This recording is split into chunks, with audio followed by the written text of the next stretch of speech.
So we're gonna a couple seconds. Okay.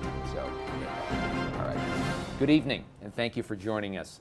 I'm Howard Homonoff, and this is Media Reporter. My guest tonight is truly one of the founding fathers of financial journalism on television, Ron Insana, longtime anchor and reporter for CNBC. Ron, thank you so much for joining us tonight. It's great to have you here. Howard, it's great to be here. I mean, I used to be one of the founding children of financial television. Yeah, back in the day. Didn't we all, in some sense? Yes. Something changed along the way. Somewhere along that continuum, the phraseology changes. Yeah. Ron, I want to take advantage of many of the hats that you've worn, and Ron is going to be with us for two programs, which is great. And the first show, I wanted to focus on your view as a financial reporter, anchor, observer of the media marketplace in particular. And if I'm, we'll put it in CNBC jargon for a second. So I've got money burning in my pocket. Do I want to put it in media today? From an investment perspective or an advertising perspective? Let's start from an investment perspective. Yeah, I absolutely think so. I mean, in fact, if you look at most of the media stocks right now, Howard, whether it's Disney, Comcast, which owns CNBC and NBC, News Corp, Time Warner, all those stocks are at all-time highs or 52-week highs. They've done quite well, and particularly the companies that have very strong cash flows. So if you're a Comcast that covers 25% of the country with cable, but also makes additional money from the leasing of your broadband capacity, you own content as well, and so CNBC provides you $350 million in pre-tax cash. So does the Today Show, even though it may have fallen into second place. These things are cash cows, and so thus far, particularly throughout this bull market rally we've seen over the last 4 years, these stocks have done quite well, quadrupled, quintupled in the last 4 or 5 years, and I think in most cases they're still firing on all cylinders, and as the economy gets stronger, the stock prices will likely go up. And do you think that the media industry, and it's multifaceted, so it's almost a hard term to use anymore, but does it seem to have weathered the financial crisis? And we can argue whether we're still in it or not, but has it weathered it better than most industries, you think, in the country? Well, I mean, if you really break down the marketplace with respect to the way Wall Street, has performed over the last 4.5 years, consumer discretionary stocks are among the leaders, and to a certain extent, consumer staples are also up there. So cable television, for instance, and media fall in between consumer discretionary and consumer staples, which is a utility bill versus something you're going to spend more freely on.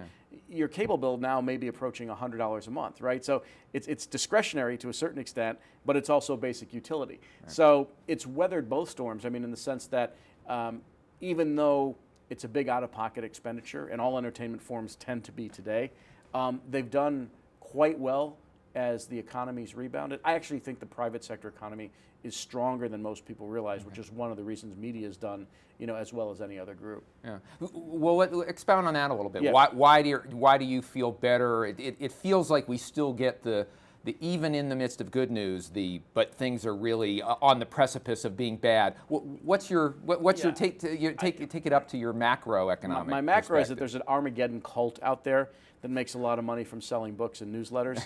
And they've been driving this point home that we're, that we're on the precipice. We were on the precipice in 2008 and 2009, and we didn't go over the edge. The Fed did some very extraordinary things, kept us from going into a depression. If you really break down all the economic numbers today, GDP is higher today than it was in 2007 at the prior peak. Retail sales are higher today than they were at the prior peak. Auto sales went from 9 million cars sold in 2009 to 15.5 million this year. Things have actually improved. Corporations are cash rich. Banks have money to lend. Consumers have fixed their balance sheets to a large extent. Real estate's starting to turn. And I think the internal dynamics of the U.S. economy are much better. The fact that government's getting smaller and that puts a drag on growth is, I think, masking what's really going on in the private sector, which in many ways is quite exciting. So you don't see the terrific performance of the stock market in the last year, 2 years, et cetera, as irrational not response in the least. To market conditions? No, I mean, it's a highly rational response to zero interest rates, because you really can't put your money anywhere else. Now, rather tragically, individual investors haven't participated in that. They've stayed on the sidelines up until recently. corporate pension funds have been cutting their stock exposure when they could have been adding to it, and we've just enjoyed a 140% rally off the low. That's a lot of money to leave on the sidelines. And I think when I look at it, if you want to go really big picture, I've been talking about Fortress America. When you look at the energy revolution that's happening through fracking, when you look at manufacturing coming back to the U.S., onshoring now, when you look at technological innovation, when you look at real estate turning, and you look at budget deficits getting smaller, these are huge macro forces that I think stretch for maybe 5 to 10 years.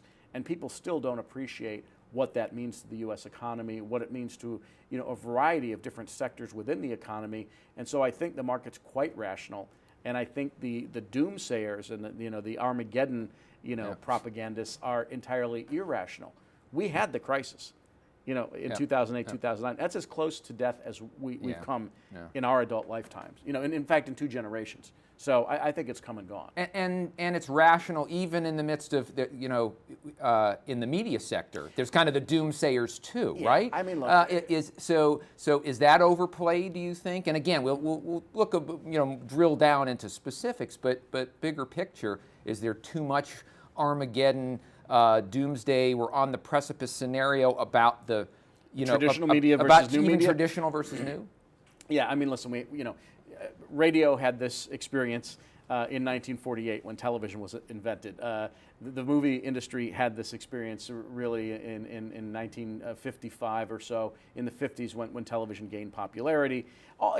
Every traditional media, which radio was the internet in the 1920s, right? Television was the internet in the late 1940s. Those traditional media have all survived, even with new entrants into the field. Now, granted, today, relative to that past, media are increasingly fragmented.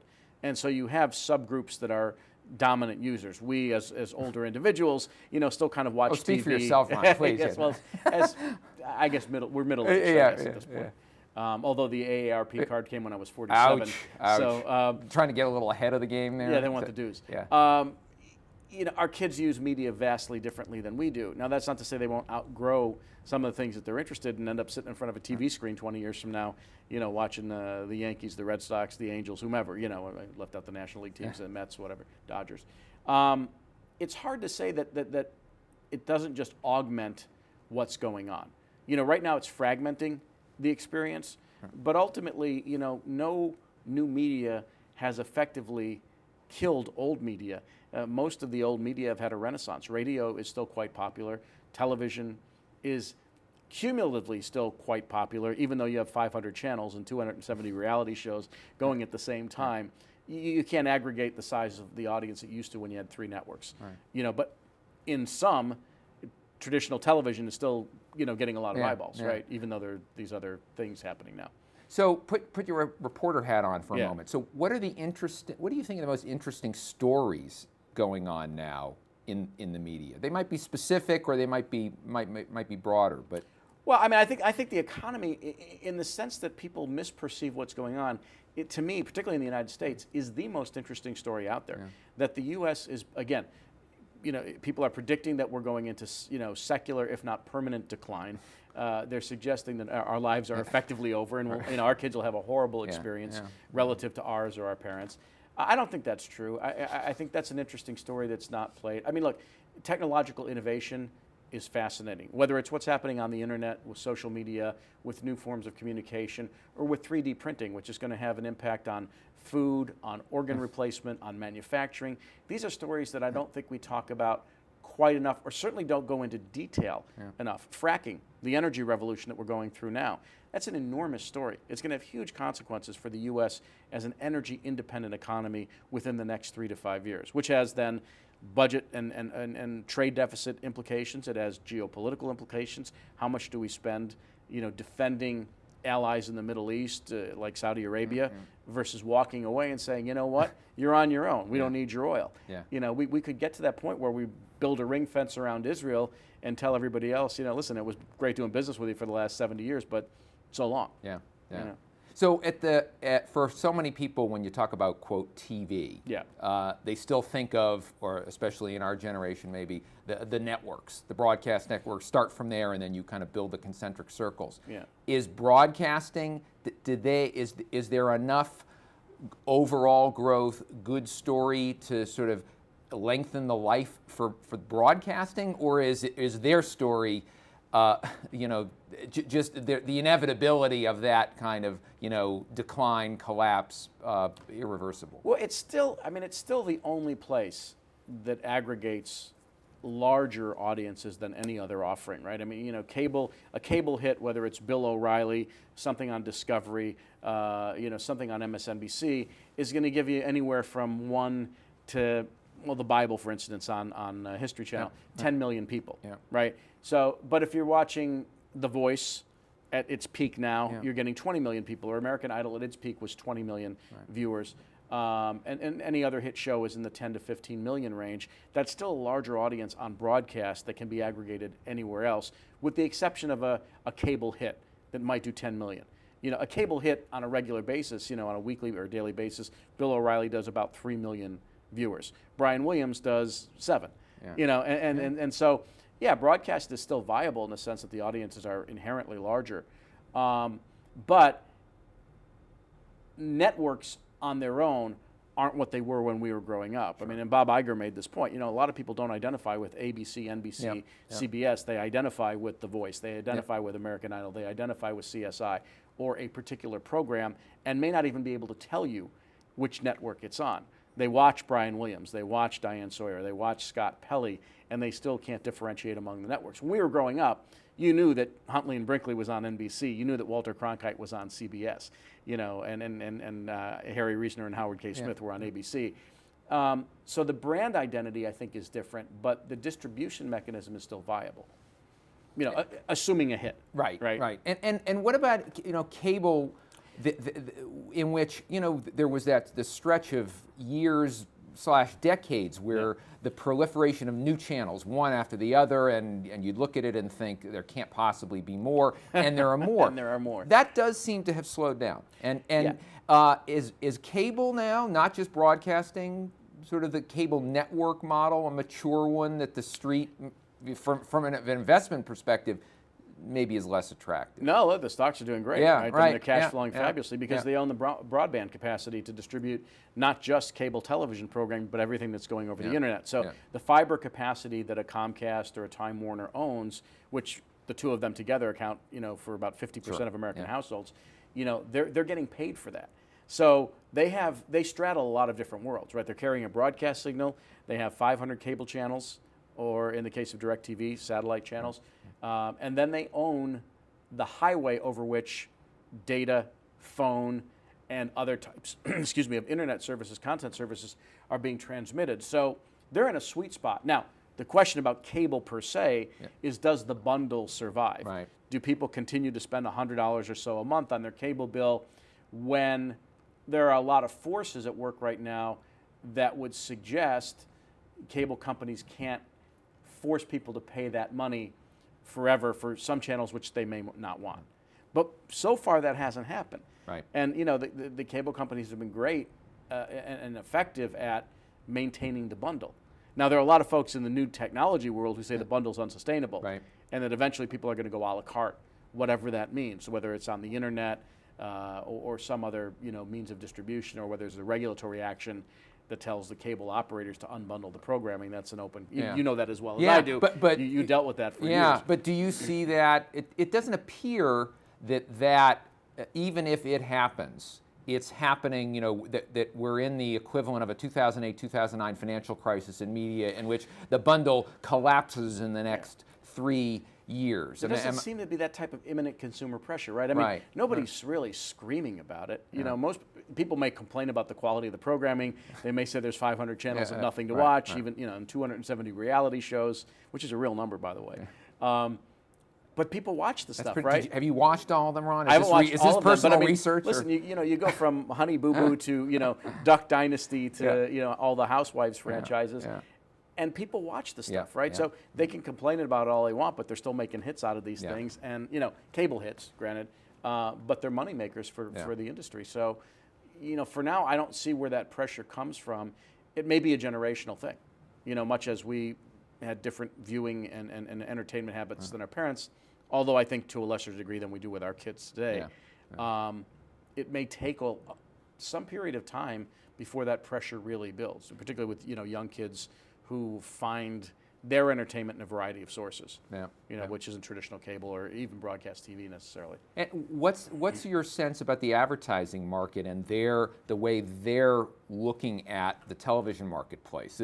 That's one where you often hear the complaints about whether it's the DVR and people having options not to watch the commercials, or just the dissatisfaction, whether it's Nielsen or ratings or whatever it may be. Right. But are the advertisers still going to keep putting their money into that marketplace? Yeah, I mean, again, like the programming itself is more fragmented than it was in the old days, right? I mean, when the big three had a lock on it, it was quite easy. Then cable, with its multiple revenue streams, had a very interesting lock. You're getting cable subscription fees, you're getting ad fees, and then on the weekends you're getting paid programming, right? So you had a triple revenue stream. I think advertisers ultimately are going to use a combination of media, to spend their money. So it's not going to be dedicated all in one place like it used to be with the broadcast networks, or more broadly, broadcast was affected by cable, and now cable's being affected by online and social networks and things like that. But rate of return still matters, audience size still matters, and Facebook may have 1.1 billion users, but it doesn't mean every time you throw up an ad that it's reaching 1.1 billion people. Yeah. In fact, they've gotten very savvy about targeting individuals with specific interests. That may have a higher rate of return, but a lower cost per thousand. So TV may get a premium for aggregating large audiences, and then when you go way out on the other end, social networks may get a premium for targeting specific audiences, and then money will be spent in between. Yeah. How about the related video business of motion pictures, right? And we were chatting before about sort of, for a long time, it's kind of been funny that people still get up out of their couch and get in a car and you got a home theater now, right? And go to somebody else, a big theater with a bunch of other people they don't know, and yet they do, and they have, whether it's Gatsby or whatever it is. We'll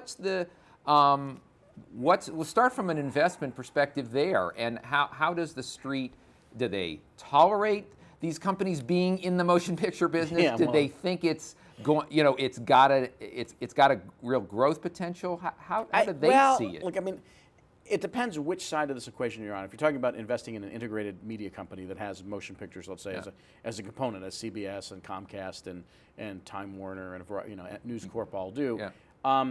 It's one piece of the puzzle, and it's a very cyclical business, as we know, and it has been since it was invented. Right.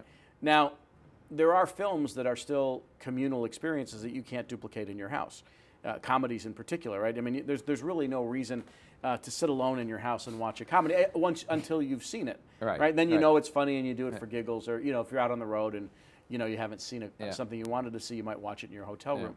But you want to laugh with other people. You want to cry with other people. And so where individual media use has gotten quite fragmented, there still are these massive communal experiences. In the theaters, they're blockbuster films, action films, which are much more impactful when you're sitting with all a theater can bring to bear, from sound to visuals. Then there are other more intimate experiences you can have at home, and then there are the solitary experiences or community experiences you can have in social media and in the internet. So I think they're all quite complementary. And the notion that somebody's going to simply watch a movie on an iPhone, they may watch it the second or third time, or again, they may watch it if they missed it, because it's no longer in the theaters. But I don't think that business is going away. I don't think investors necessarily view the motion picture business itself as a great investment.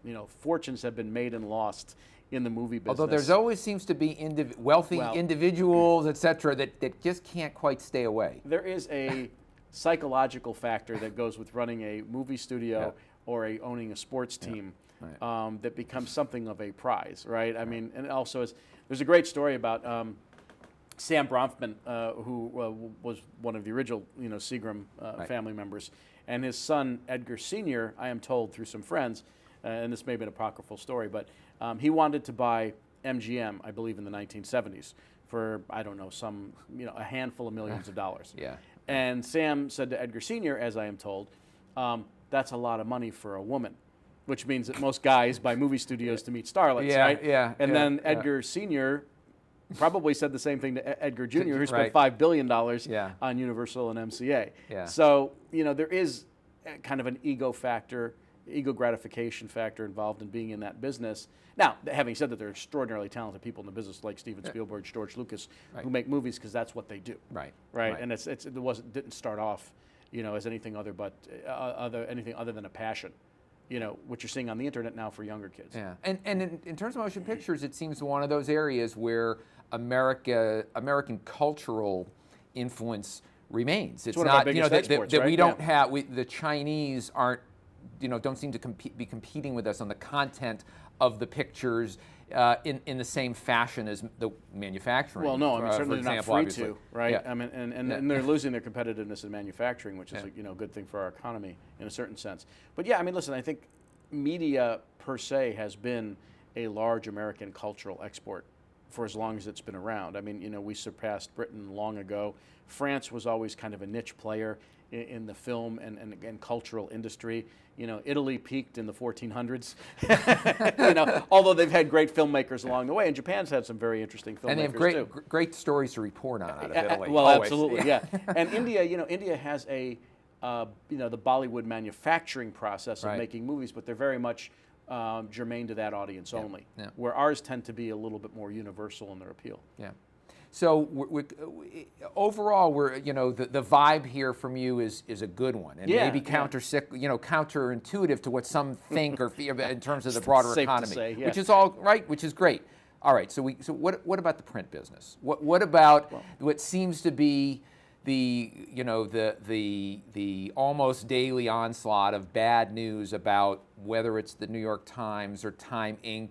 Or the struggles with that medium, and much of it generational. Where do you see that in the midst of this picture? Well, our generation has made the migration now that we read most of the stuff online, right? So we'll still turn to the Washington Post, New York Times, Wall Street Journal, what have you, and pay for it now, right? We've become accustomed to paying for content online, premium content online. And so I think, if anything, it'll save the companies. It won't save the papers, right? When you deconstruct the newspaper industry, the bulk of the cost comes from labor, print production, and paper. Yeah. Now, had these individuals in the management teams of many print organizations become really enlightened, they would have migrated to the internet right away and charged for it right away. The Wall Street Journal was first to put up a paywall. The New York Times has since followed, and I suspect everyone else will create subscription fees for newspapers. I mean, listen, we used to be quite comfortable, paying that money to have a kid, throw it from his bicycle onto your driveway, right? Yeah. There's no reason why you wouldn't pay for that same content online. And there's no reason you should object to it, because if you want good reporting, if you want good journalism, if you want news that's that's impactful to you, then it costs money. It would cost less money for the newspaper companies if they were simply online.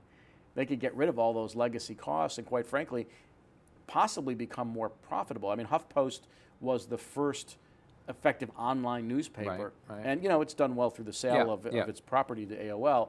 Whether or not that combination works out in the long run remains to be seen.